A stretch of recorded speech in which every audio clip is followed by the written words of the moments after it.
இல்லை, இன்னொரு எக்ஸிட் போலை பற்றி யாருமே பேசலையே. என்ன சொல்லுங்க சார்? அது நாத்தாக்கா வந்து 173 தொகுதிகளில் ஜெயிக்கும் அப்படின்னு ஒரு எக்ஸிட் போல். இது யார் சார் வெளியிட்டிருக்காங்க? நம்ம வெளியிட வேண்டியது தான். என்ன இப்போ யாராவது நாளைக்கு அவங்களை வந்து கேட்க போகிறாங்களா, என்ன ஏன் நீ 173 சொன்னால் அவங்க ஒன்று கூட ஜெயிக்கலையும் கேட்க போகிறாங்களா? அவங்களுக்கு என்ன சந்தோஷமாக இருக்கோ அந்த ரிசல்ட்டை வாங்கி பார்க்க போகிறாங்க. ஹியூமன் பீயிங்ஸ் இவங்க தான் அதனுடைய பேசிஸ் அப்படின்னும் போது இது என்றைக்குமே அக்யூரேட்டாக இருக்காது. இன்றைக்கி வந்து நிறைய பேர் போட ஆரம்பிச்சிட்டாங்க. இதெல்லாம் ஒரு ட்ரெண்டு ஆர் டைரக்ஷன் தானே தவிர இதெல்லாம் அக்யூரேட் கிடையாது. இதை வச்சு நீங்கள் முடிவு எடுக்காதீங்க அப்படின்னு. அப்புறம் எதுக்கு இதெல்லாம் போடுறீங்க அப்படின்னு எனக்கு தெரியும்.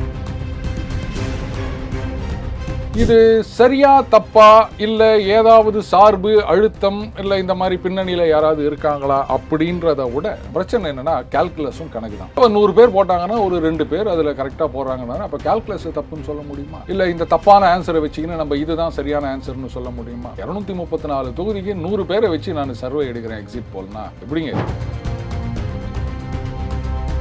திமுகவை சார்ந்த மூத்த இளம் வழக்கறிஞர் அவர் என்ன பண்ணியிருந்தாரு, இது எக்ஸிட் போல் ரிசல்ட்லாம் வரத்துக்கு முன்னாடி இதை பார்த்து யாரும் இது பண்ணிட வேண்டாம், நாம தான் வந்து மெஜாரிட்டி வாங்க போறோம், எல்லாம் அதிமுக ஜெயிக்கும் அப்படின்னு சொல்லுவாங்க, அதை பார்த்து சோர்வடைய வேண்டாம் அப்படின்னு போட்டார். போட்டுட்டு எக்ஸிட் போல் ரிசல்ட் வந்தோடனே பார்த்தீங்களா நாம தான் ஆட்சி அமைக்க போறோம் அப்படின்னாரு. கொஞ்ச நேரத்துக்கு முன்னாடி நீங்க தானங்க சொன்னீங்க எக்ஸிட் போல நம்பாதீங்கன்னு. ரிசல்ட் உங்களுக்கு சாதமாக வந்த உடனே பார்த்தீங்களா நாங்க தான் ஜெயிக்க போறோம்னா இவ்வளவுதாங்க. இப்போ இந்த தாவேகாவுடைய ஓட்டு அப்படின்றது வந்து அதிமுகவை விட திமுகவை தான் பெரிய அளவில் பாதிக்கும் அப்படின்றது என்னுடைய அனுமானம். அதிமுகவை பொறுத்த வரைக்கும் அவங்களுடைய ஓட் பேஸ்ல எந்த எரோஷனும் இருக்கிறதா நான் பார்க்கல. பெரிய அளவுக்கு அவங்க கிட்ட ஓட் லாஸ் கிடையாது. வேற திமுக பக்கம் லாஸ் இருக்கிறதா நான் பார்க்கறேன். அப்படி இருக்குச்சு எப்படி இவ்வளோ கொடுக்குறாங்க?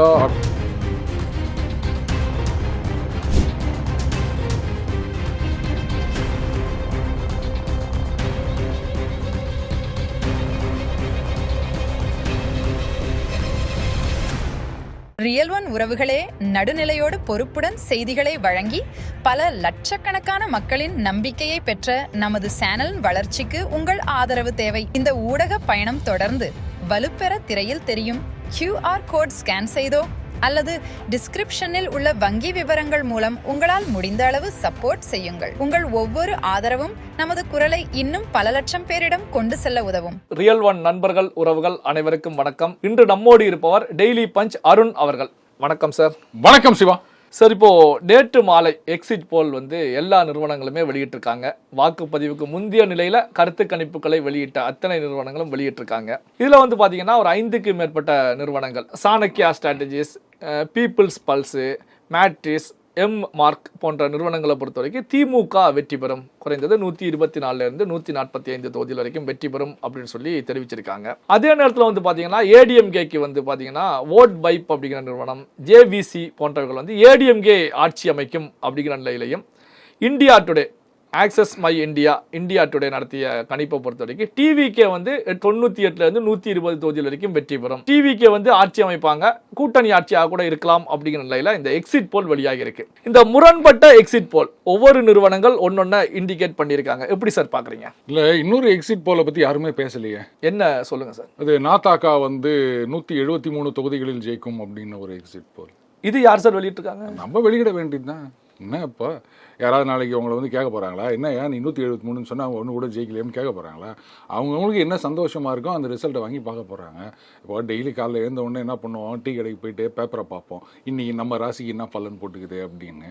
இன்றைக்கி வந்து நமக்கு நஷ்டம்னு போட்டுன்னு வச்சுக்கோங்களேன், இன்னொரு பேப்பரில் என்ன போட்டுக்குதுன்னு பார்ப்போம். அந்த பேப்பரில் லாபம்னு போட்டுருந்தா இந்த ராசி பலன் நம்ம நம்பிட்டு போவோம். இவ்வளோ தான். இதில் என்ன சயின்டிஃபிக் பேசிக்ஸ் இருக்குதுன்னு எனக்கு அப்படி தெரியல. சரி, செஃபாலஜி அப்படின்றது வந்து ஒரு சயின்ஸுன்னு சொல்கிறாங்க. சரி, இருந்துட்டு போட்டோம். இந்த சயின்ஸ் அப்படின்றது எங்கே ஃபெயில் ஆகுது அப்படின்னு சொன்னால், இந்த ஹியூமன் பீயிங்ஸ் இவங்க தான் அதனுடைய பேசிஸ் அப்படின்னும் போது இது என்றைக்குமே அக்யூரேட்டாக இருக்காது. இன்றைக்கி வந்து நிறைய பேர் போட ஆரம்பிச்சிட்டாங்க. இதெல்லாம் ஒரு ட்ரெண்டு ஆர் டைரக்ஷன் தானே தவிர இதெல்லாம் அக்யூரேட் கிடையாது. இதை வச்சு நீங்கள் முடிவு எடுக்காதீங்க அப்படின்னு.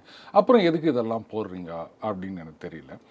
அதுக்கப்புறம் ஒரு ஏஜென்சி, பேர் சொல்ல விரும்பலை, நீங்களே தேடி பார்த்துக்கோங்க, அவங்க என்ன பண்ணியிருக்காங்க, காஸ்ட் கம்யூனிட்டி வைஸ், அதாவது எஸ்சிஸ், எஸ்டிஸ், அதுக்கப்புறம் அதாவது அவங்க இந்த ஓட்டரில் எத்தனை % இருக்காங்க, அவங்களில் வந்து லேட்டஸ்டே அவங்க என்ன சொல்லியிருக்காங்கன்னா எஸ்சி 20% பேர் அப்படின்னு சொல்லிட்டு, அதில் வந்து தாவேகாக்கு இத்தனை பர்சன்ட், திமுக இத்தனை பர்சன்ட், அதிமுக இத்தனை பர்சன்ட், ரைட்டு. எஸ்சிஸ் கொடுத்துருக்காங்க, எஸ்டிஸ் கொடுத்துருக்காங்க, ஓபிசி கொடுத்துருக்காங்க, கிறிஸ்டியன்ஸ், அப்புறம் முஸ்லீம்ஸ், அதுக்கப்புறமா பிராமின்ஸ். நான் பொழுது போகாமல் இதையெல்லாம் கூட்டி பார்த்தேன். அப்போது இத்தனை கம்யூனிட்டியாக நீங்கள் டிவைட் பண்ணிட்டீங்க சொசைட்டியாக அப்படின்னும் போது அப்போ மொத்தம் 100% வரணும்ல. 69% தான் வருது. மீதி 31 எங்கே போச்சுன்னு எனக்கு தெரியல. அடுத்தது பிராமின்ஸ்னு போட்டு 9%ன்னு போட்டுருந்தாங்க. எனக்கு தெரிஞ்சு மயிலாப்பூரில் போய் பார்த்தா கூட அங்கே 9% பிராமின்ஸ் இருப்பாங்க. எனக்கு தெரியல. 2-3% பிராமின்னு சொல்கிறாங்க. ஏன் நான் மயிலாப்பூர்லன்னு சொல்லலாம்னா எல்லாம் பாதி பேர் அமெரிக்கா போயிட்டாங்க, இன்னும் பாதி பேர் ஆஸ்திரேலியா போயிட்டாங்க. 9% பிராமின்ஸா தமிழ்நாட்டில்? இதெல்லாம் இன்னும் நீங்கள் நம்பிட்டு இருக்கீங்க.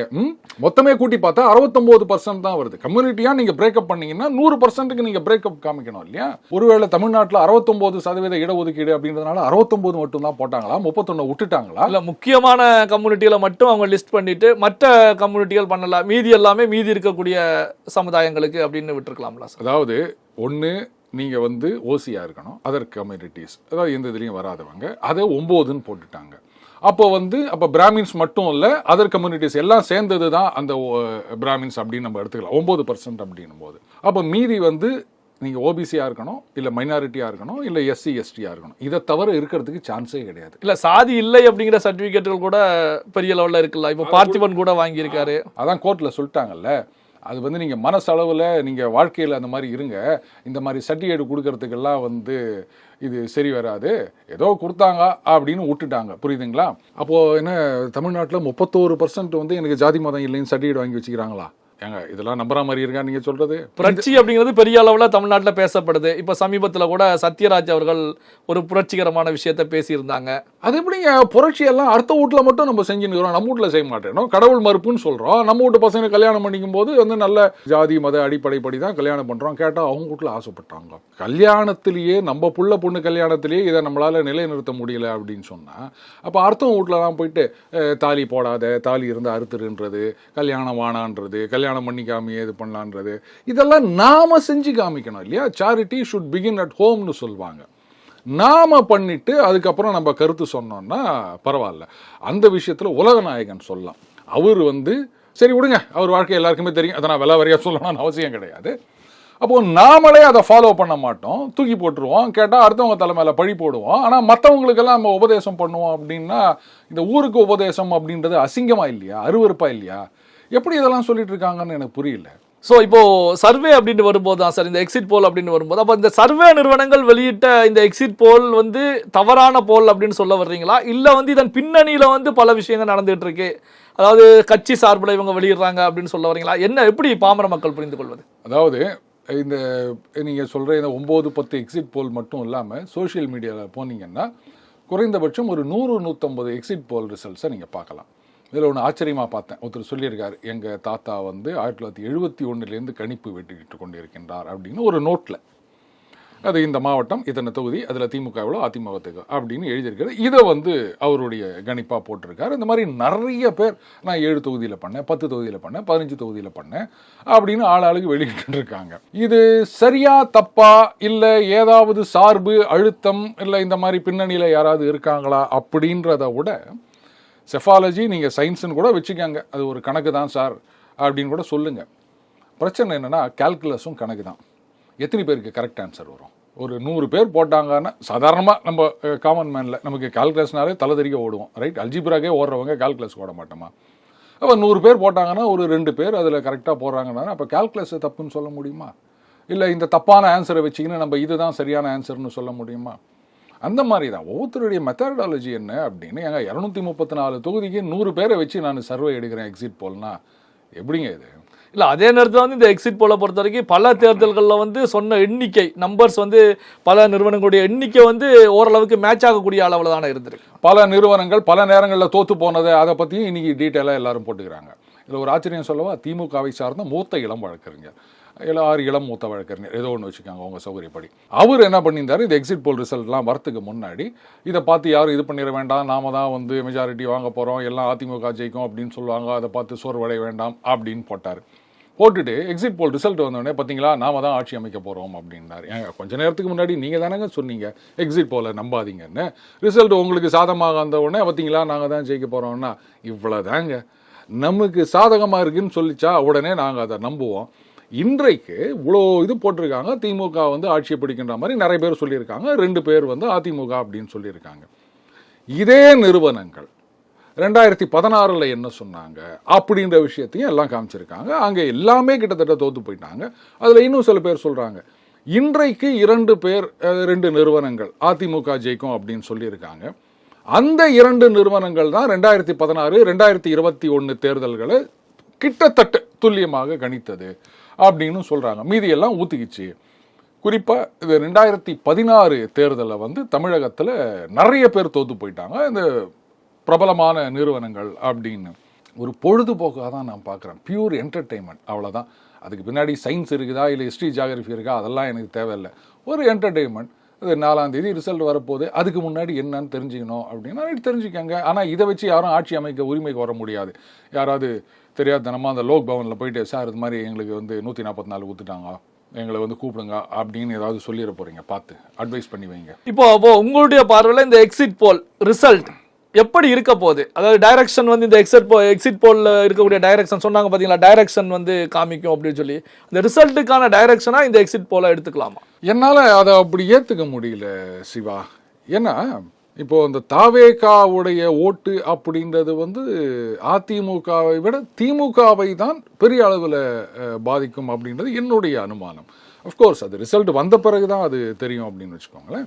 அதிமுகவை பொறுத்த வரைக்கும் அவங்களுடைய ஓட் பேஸில் எந்த எரோஷனும் இருக்கிறதா நான் பார்க்கல. ஏன்னா அவங்களுடையது அந்த பேரஸ்ட் மினிமம் லெவலுக்கு போயிட்டாங்க. அது ப்ளஸ் பாஜக அந்த சினர்ஜி வேற ஒர்க் அவுட் ஆயிடுச்சு அண்ணாமலை அவர்களுடைய அந்த பிரச்சாரம் அப்படின்றதுனால. ஸோ பெரிய அளவுக்கு அவங்கக்கிட்ட ஓட் லாஸ் கிடையாது. வேற திமுக பக்கம் லாஸ் இருக்கிறதா நான் பார்க்குறேன். அப்படி இருக்குச்சு எப்படி இவ்வளோ கொடுக்குறாங்க அப்படின்னு எனக்கு தெரியல. இனியோ ரிசல்ட் வந்த பிறகு தான் நம்மளுடைய அனுமானம் சரியா என்ன, மக்கள் எந்த மாதிரி பண்ணியிருக்காங்க அப்படின்றது தெரியும். மற்றபடி எக்ஸிட் போல வச்சு நான் எந்த முடிவையும் பண்ணுறது கிடையாது. அதாவது அப்படியே பார்த்துட்டு போக வேண்டியது தான், கை தட்டிட்டு அவ்வளோதான். இப்போ நீங்கள் அண்ணாமலை அப்படின்னு சொல்லும் போது தான் ஒரு நிறுவனத்தை பொறுத்த வரைக்கும் அடுத்த முதலமைச்சர் யார் வெற்றி பெற்று முதலமைச்சராக ஆட்சி அமர போகிறாங்க அப்படின்னு சொல்லி எக்ஸிட் போல வெளியிடும் போது தான் அண்ணாமலைக்கு 2% அப்படின்னு சொல்லி குறிப்பிடப்பட்டதா செய்தியில வெளியாகி இருந்தது. இதை எப்படி புரிந்து கொள்வது? எந்த ஆங்கிள் இதை நாம பார்க்கணும்? போட்டியிடுபவர்கள் யாராவது ஒருத்தர் தான் சிஎம்மா வர முடியும். அவர் போட்டியிலேயே 4 முனை போட்டி, 4 கட்சி பலமா இருக்காங்க. அப்போ இந்த பக்கம் மு.க. ஸ்டாலின், அந்த பக்கம் எடப்பாடி பழனிசாமி, இந்த பக்கம் விஜய், இந்த பக்கம் சீமான், 4 பேர் தான். இதை தான் நீங்கள் லிஸ்ட்டில் கொடுத்துருக்கணும். அப்போ இதுதான் சாய்ஸ் அப்படின்னும் போது அதில் யாரையோ ஒருத்தரை செலக்ட் பண்ணணும். என்ன மாதிரி சில ஆர்வ கோளாறு உட்காந்தின்னு சாய்ஸ் இல்லாத எதையாவது ஒன்று கொடு, எனக்கு ரஜினி வேணும், எனக்கு கமல் வேணும் அப்படின்னு சொல்லலாம் இல்லையா? ஸோ அதில் அண்ணாமலை அப்படின்னு நீங்கள் ஒரு பேரை சேர்த்து அப்போ என்ன பர்சன்டேஜ் வந்திருக்கு அப்படின்னு சொன்னீங்கன்னா பரவாயில்ல. உங்கள் கேள்வியில் அண்ணாமலை இருந்திருக்க வாய்ப்பு கிடையாது. இருந்திருந்ததுன்னா முட்டாள்தனம். ஏன்னா அவர் வந்து போட்டியிலேயே கிடையாது. இல்லாத ஒருத்தரை நீங்கள் சேர்த்தது தப்பு. ஸோ அப்போ சேர்க்கலை அப்படின்னும் போது அப்போ யாரும் சில பேர் இல்லை இந்த சாய்ஸ் எல்லாம் எனக்கு வேணாம், எனக்கு அதுதான் வேணும் அப்படின்னு சொல்லியிருப்பாங்க. இதை வச்சு அண்ணாமலைக்கு 2% தான் ஆதரவு இருக்கின்றது அப்படின்னு யாராவது முடிவுக்கு வந்தாங்க அப்படின்னு சொன்னால் அதான் கால்குலஸை தப்பாக போட்ட 98% தான் நம்ம எடுத்துக்கணும். இல்லை இதை எப்படி புரிந்து கொள்ள? ஆக்சுவலி வந்து பார்த்தீங்கன்னா இல்லை அண்ணாமலைக்கு இந்த 4 பேரை கடந்து ஒரு விதமான செல்வாக்கு தமிழ்நாட்டில் இருக்கிறது அப்படின்னு சொல்லி புரிந்து கொள்வதா, இல்லை அண்ணாமலைக்கு இவ்வளோதான் இருக்கு அப்படின்னு சொல்லி பார்ப்பதா? நீங்கள் அண்ணாமலை பேரை அந்த லிஸ்ட்டில் இன்க்ளூட் பண்ணீங்களா இல்லையா அப்படின்றத முதல்ல பார்க்கணும். பண்ணியிருந்தீங்கன்னா முதல்ல அந்த மெத்தடாலஜியே தப்பு. ஏன்னா அவர் ஃபைட்லேயே கிடையாது. அவர் பேரை இன்க்ளூட் பண்ணியிருக்க வாய்ப்பு இல்லைன்னு தான் நான் நினைக்கிறேன். ஸோ அந்த ஆப்ஷனையும் தாண்டி நீன 4 ஆப்ஷன் அந்த கோடீஸ்வரன்ல ABCDன்னு 4 கடைசியா இவங்க பேனாவில் எழுதி கொடுத்துருக்கலாம் இல்லையா? இல்லை ஆமாம் அதெல்லாம் இல்லைங்க, நீங்கள் என் ஆப்ஷனை நீங்கள் போடலங்க, நான் சொல்கிறேன் அப்படின்னும் போது அவங்க எழுதியிருக்கலாம், அவ்வளோதான். மற்றபடி இவங்க அண்ணாமலை பேரை எழுதியிருந்தாங்கன்னா முதல்ல அதுவே தப்பு. இது என்ன ஒப்பீனியன் போல இல்லை வந்து சர்வேவா, எக்ஸிட் போல?